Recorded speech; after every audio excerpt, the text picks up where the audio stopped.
الحمد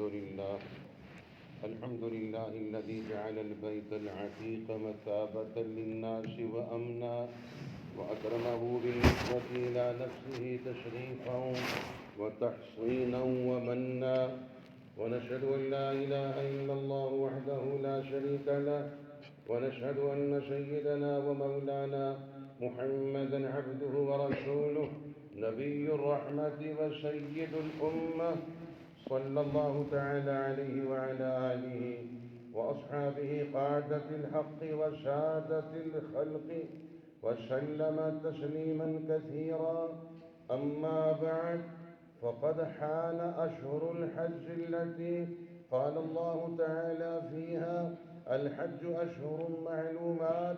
وقال رسول الله صلى الله عليه وسلم في قوله: الحج أشهر معلومات، شوال وذو القعدة وذو الحجة.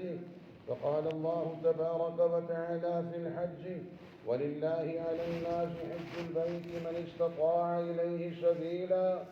وقال رسول الله صلى الله عليه وسلم: من حج لله فلم يرفث ولم يسفق رجع كيوم ولدته أمه. وقال النبي صلى الله تعالى عليه وسلم: خير الهدي هدي محمد صلى الله عليه وسلم.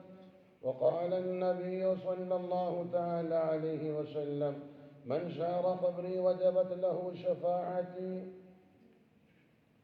فأعوذ بالله من الشيطان الرجيم.